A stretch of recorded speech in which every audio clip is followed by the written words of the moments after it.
Hello everyone, কেমন আছো তোমরা? আশা করছি অনেক ভালো আছো, সুস্থ আছো। আমিও কিন্তু অনেক ভালো আছি। তোমাদের এসআর ফ্যামিলিতে অনেক স্বাগত। তো নতুন একটি ভিডিও নিয়ে তোমাদের সামনে চলে আসলাম। আজ কিন্তু বিয়ে। ভিডিওগুলো আমার একটু দিতে অসুবিধা হচ্ছে, মানে অসুবিধা বলতে কি, মানে দেরি হয়ে যাচ্ছে। কি বলবো, মানে সময় হয়ে উঠছে না, সেই কারণে এডিট করতে পারছি না সময়ের অভাবে। সেই কারণে ভিডিওটা দিতে আমার অনেকটা লেট হয়ে গেল। কিছু করার নেই, তোমরা একটু মানিয়ে নিও। তো আজ হচ্ছে বিয়ে, অধিবাস হচ্ছে এখন। তোমরা এর আগের ভিডিওটা দেখেছিলে, আর এটা হচ্ছে বিয়ের দিনের ভিডিও। তো আমার ছেলেও কিন্তু ঘুমোতে একদমই পারছে না, ওর একটু অসুবিধা হচ্ছে, কারণ এখন বাজে কিন্তু ভোর 5টা। সবাই উলুধ্বনি তারপরে শঙ্খের ধ্বনি দিচ্ছে, তো ও সেই আওয়াজে আর কি ঘুমোতে পারছে না, ও উঠে যাচ্ছে। তো ওকে একটু ঘুম পাড়ানোর চেষ্টা করছিলাম, আর আমি নিচে নামতে পারছি না, ছেলেকে আর কি নিয়ে আর কি পাশেই বসে আছি। তো তবুও ঘুমোতে আর পারেনি, উঠেই যায় লাস্ট পর্যন্ত।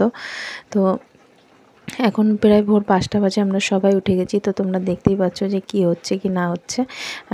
তো আজ তো অধিবাসে যা নিয়ম কারণ সেটাই আর কি হচ্ছে।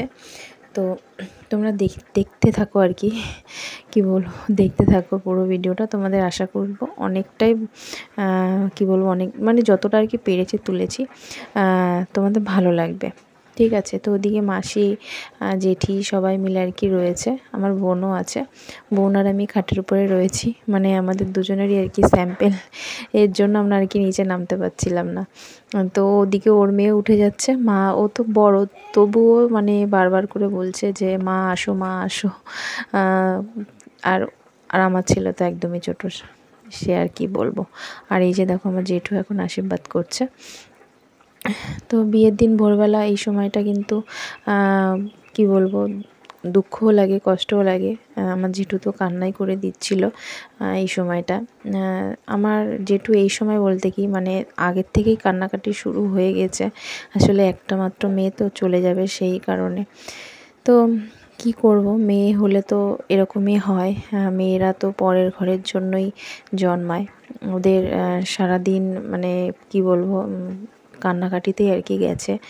তো বিয়ের প্রায় এখানে আসার পরের দিন থেকেই জেঠু সবাই মিলে কান্নাকাটি করছে। দেখো পাখিও কিন্তু কান্না করছে। কষ্ট তো স্বাভাবিক হয়, কিন্তু আমার জেঠু এত মানে কষ্ট পাচ্ছিল, মানে কি বলবো, মেয়েকে বিদায় দেওয়ার পরেও আমার জেঠু এখনও কাঁদে বাড়ি বসে। আমার জেঠু তো বাড়ি চলে গেছে, বাড়িতে গিয়েও খুব কান্নাকাটি করছিল। ও কিন্তু অনেকটাই ভুলে গেছে, আমার মানে জ্যাঠার মেয়ে, ও অনেকটাই আর কি সব আত্মীয় স্বজনের মধ্যে রয়েছে, আনন্দে রয়েছে, ও অনেকটাই ভুলে গেছে। কিন্তু তবুও জ্যাঠাকে কিছুতেই সামলানো যাচ্ছিল না, এত কষ্ট পাচ্ছিল। মুখ থাকতে একা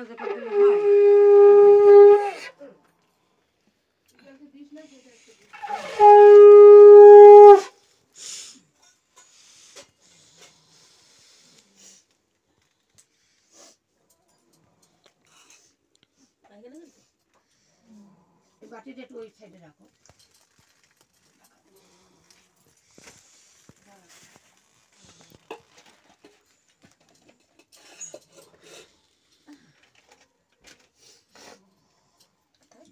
দুটো ভাত খাবে, ভালো খাই, খাও না তো স্বাধীন হচ্ছে, খাবে না খাবি, যেটা মাছ পাবো সেটা খেয়ে নি, তারপর ভাত খাবে তো আবার, তাহলে থাকি আবার দুগাল ভাত খাবে।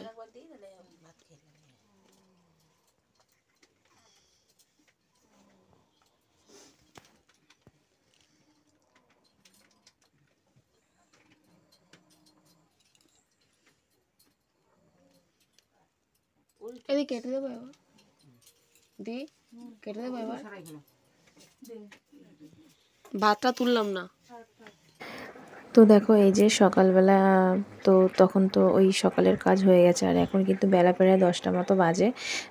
এই সময়টা দেখো এই উপরটা একটু তাঁবুটা নিয়ে দিয়েছে, আর আমার মা এই যে আলপনা দিচ্ছে, আর ওদিকে কলা গাছ কেটে নিয়ে এসছে। মানে এই জায়গাটায় কী হবে তোমরা জানি না বুঝতে পেরেছো কিনা, তবুও আমি বলে দিচ্ছি। এই জায়গাটা এখন বৃদ্ধি হবে, মানে সকালবেলা যেটা হয় না, বিয়ের আগে, স্নানের আগে যেটা হয়, বৃদ্ধি বলে এটাকে, আমাদের এখানে বৃদ্ধি বলে। তো সেটাই এখন হবে।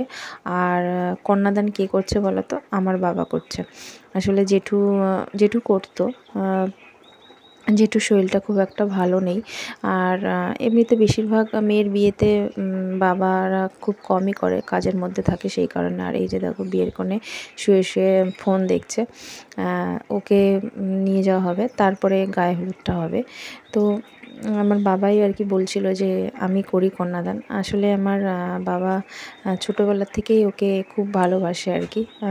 অনেক কি বলবো, ছোটোবেলাটা কাকাকে অনেক পেয়েছে, সেই কারণে বলছি। মানে তখন আমার বাবা, জেঠু আর আমার জ্যাঠা মানে জেঠি, তারপরে এই পাখি একসঙ্গে আর কি থাকতো, সেই কারণেই ছোটোবেলার থেকে আমার মা বাবার খুব আদরের ছিল। মানে কাজের সূত্রে এরা আর কি এক জায়গাতেই ছিল, সেই কারণেই আর কি বলছি। তো বাবা তো আমার আমার বিয়ে কন্যাদান করেছিল আমার জেঠু, আর আমার বোনের বিয়েতেও আমার বাবা করেছিল। কারণ আমার বোনের আবদার ছিল যে আমার কন্যাদান আমার বাবাই করবে। আমার বোনের বিয়ে তো আমার জেঠুই ভেবেছিল করবে, কিন্তু আমার বোন বলেছে যে না, আমার বাবা করবে, সেই কারণে। তো আমিও পাখিকে তাই জিজ্ঞাসা করছিলাম, মানে আমার জ্যাঠার মেয়েকে, যে তোর কি মানে ইচ্ছে বল, তোর বাবা করবে না আমার বাবা করবে? বলে আমার কোনো ব্যাপার না। তার জন্যই আর কি আমার বাবাই আর কি কন্যাদানটা করেছে। তো দেখো এদিকে হলুদ বাটা হচ্ছে, এবার গায়ে হলুদ হবে, তো তোমরা দেখো।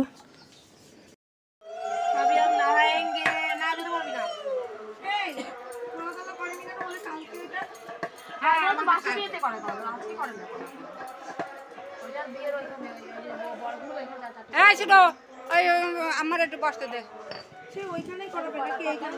কোথায় করাবে স্যার? এইখানে করবে, বিয়েতে পারবে না? ওনা বিয়ে না রাখবে, কোথায় রাখবে? হ্যাঁ ওইটা রাখবে কি জায়গা? আরে তো লাগবে, এটা ভাঙতে তো হবে। এই সামনে তো সর, সামনে তো সর, তাহলে দেবে না।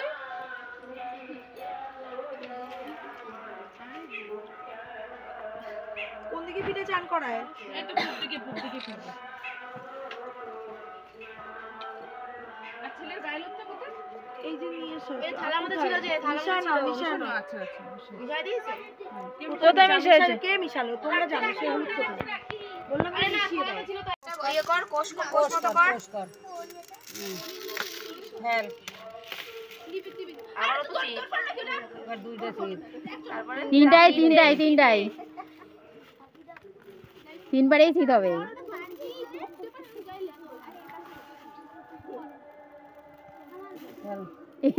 এই তিনবারই চিত, ছোট ছোট না, এটাও চিত। চিত মানে কি এবার কও? পোলা মাইয়া কিছু সাথী চিত, তুই চিত, ও মানে মেয়ে তাই বুঝতে পারছ না? বুঝতে পারছ? ওই যে চাল পড়েছে কি বুঝলাম, আমি বুঝলাম ভালো।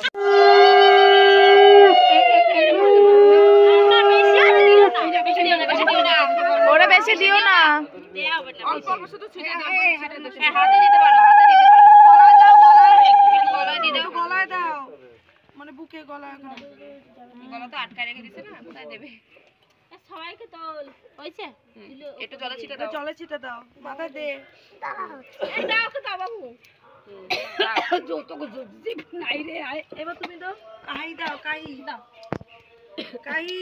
এত সুন্দর কাম্মার নামটা কত সুন্দর, কাহি কাহি করতেছে, বলো কাম্মা। কাম্মা, এই এটা হাতেই রাখতে, হাতে রাখ।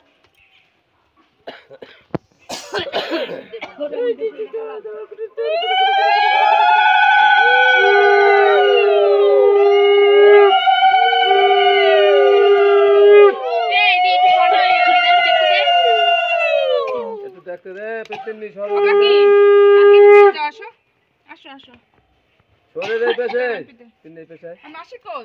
মাসি দি।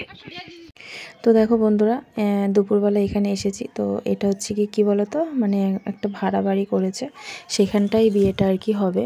তোমরা তো বুঝতেই পারছো আমার মার বাড়িতে তো একদমই জায়গা নেই, সেই কারণেই এই জায়গাটা আর কি ভাড়া করা হয়েছে ওর বিয়ের জন্য। এটা হচ্ছে দোতলায়, এখানটা আর কি খাওয়া দাওয়ার ব্যবস্থা রয়েছে, আর নিচতলায় রয়েছে মানে বিয়ের আর কি ব্যবস্থা। তো দুপুরবেলা আমরা সবাই এখানে খেতে এসেছিলাম, আর সকালবেলায় লুচি তরকারি হয়েছিল, সেটা তোমাদের সঙ্গে শেয়ার করতে পারিনি, কারণ সময় আর কি হয়ে ওঠেনি আর কি, মনে ছিল না, কি বলবো বলো তো, মানে হয়ে ওঠে না। তো লুচি তরকারিটা আমার বাবা এখান থেকে আর কি নিয়ে গিয়েছিল, তো ঘরে বসেই খাওয়া হয়েছে। আর দুপুরবেলা এসেছি এখানটায়, আমরা সবাই মিলে আর কি দুপুরবেলা এসেছি খেতে। তো দেখো এই যে আমরা বসে পড়েছি খেতে। তো আমরাই এখন লাস্ট, সবার খাওয়া হয়ে গেছে, আমরা এখানে লাস্টে আছি, আমি আর আমার বোন। তো আমরা খেয়ে আবার বাড়ি চলে গিয়েছিলাম। গিয়ে তারপরে দেখো এই যে রেডি হয়ে, এটা হচ্ছে কি সন্ধ্যের পরে একদম খুব দেরি হয়ে গেছিলো আমার আসতে, কারণ আমার ছেলেটার খুব শরীর খারাপ হয়েছিল। আজকের দিনেই আমার ছেলেটার এত পরিমাণে শরীর খারাপ হয়েছে, তো কি বলবো, আমার এই বিয়ের পুরো আনন্দটাই আমার পুরো একদম মাটি। তো কি বলবো, আর তোমরা দেখতেই পাবে রাত্রিবেলা আমি মানে বেশিক্ষণ আমি এখানে থাকতে পারিনি। আমি ছেলেকে রেডি করে সব কিছু করে আমি এসেছি, তাও 8টার পরেই এসেছি। তো এই যে আমার বোন, তো ওর বিয়ের আমি সব কিছু আমি তোমাদের কাছে আর কি তুলতে পারিনি, পুরো ভিডিওটা আমি ভালোভাবে করতেই পারিনি। মানে আমার ছেলেটার এতটাই শরীরটা খারাপ হয়ে যায়, তো ওর তো ঠান্ডা লেগেছে। ওর কিন্তু 2 দিন ঠিকই ছিল, জানি না আজকেই কেন ওর এত শরীর খারাপটা হলো, প্রচণ্ড পরিমাণে আজকে শরীর খারাপটা হয়েছে। লাস্টে আমি বাধ্য হয়ে ওখান থেকে চলেই আসি, আমি আর ওখানে আর থাকতে পারিনি। আর আমার এই বোনের বিয়ে হয়ে যাওয়ার পরে ওরা এখানেই ছিল, মানে রাতটুকু ছিল। ভোরবেলা 5টার সময়, 5টার আগেই উঠেছিল, 4টের সময় উঠেছিল, যা যা নিয়ম কাজ সেরে একবারে ওরা চলে যায় মেয়েকে নিয়ে। তো সেই সময়টা যে বিদায়ের বেলাটা তোমাদের কাছে তুলে ধরার চেষ্টা করব ভেবেছিলাম, কিন্তু আমি আর পারিনি, কারণ আমি থাকতে পারিনি দেখে। তো আমার বোনের চলে যাওয়াটা আমি আর দেখতে পারিনি। খুব কান্নাকাটি নাকি করছিল, জেঠি জেঠু আমার এই বোনটা সবাই মিলেই কান্নাকাটি করছিল। তো কি আর করা যাবে, মেয়ে হয়ে জন্মালে তো পরের ঘরে যেতেই হবে। তো আমার একটা খারাপ লেগেছিল কি, যে আমি একটু ওকে দেখতে পেলাম না, ও যে চলে গেছে সেটা আমি আর দেখতে পেলাম না, দেখে আমার খুব খারাপ লাগছিল। তো যাই হোক, আর কিছু করার নেই। আর ওর বিয়েটাও খুব কাছাকাছিও হয়নি, অনেকটাই দূরে হয়েছে। ও চট করে যে আসতে পারবে সেরকমও কোনো মানে রাস্তা নেই, যে হঠাৎ করেই চলে আসতে পারবে। যেরকম আমি, আমার বোন অনেকটাই কাছাকাছি কিন্তু আমাদের বাপের বাড়িটা, কিন্তু ওর কিন্তু সেটা না, ওর অনেকটাই দূরে আর কি ওর শ্বশুরবাড়িটা পড়েছে। তো সেই ভেবেই আমার জেঠু আরও বেশি কান্নাকাটি করছিল, যে ওকে যে আমি মেয়েকে হুট করে গিয়ে যে দেখে আসবো, কিংবা হুট করে যে বলবো যে চলে আয়, সেটা আর পারেনি, সেটা আর পারবে না। সেই ভেবে আমার জেঠু বেশি কান্নাকাটি করছিল, যে আমার মেয়েটাকে আমি এত দূরে দিলাম, যে ওকে চোখের দেখা দেখতে হলে অনেকটা সময় লেগে যাবে। তাই আর কি জেঠু বলছিল যে আজ যদি আমাদের কিছু হয়ে যায়, আমার মেয়ের আস্তে আস্তে অনেকটা দেরি হয়ে যাবে, এই ভেবে আর কি কান্না করছিল, দুঃখ করছিল পরে। তো এই যে দেখো আমার ছেলেটার অবস্থা, ওর গরমও লাগছিল, তার জন্যই ওর এই অবস্থা, মানে সোয়েটার পরিয়ে নিয়ে এসেছিলাম।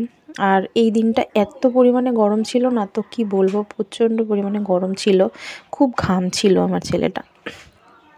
তো সেই কারণে ওর শরীর খারাপটাও বেশিও হয়েছিল, ঘাম বসে না ঠান্ডাটা আর কি লেগে গিয়েছিলো।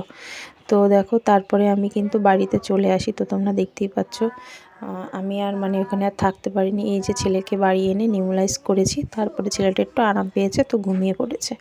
তো চলো, আমাদের আর আনন্দ আর করা হলো না, আনন্দটা পুরো মাটি হয়ে গেল, কী আর করা যাবে। তো বন্ধুরা, তোমরা ভালো থেকো, সুস্থ থেকো, আর কিছু বলার নেই।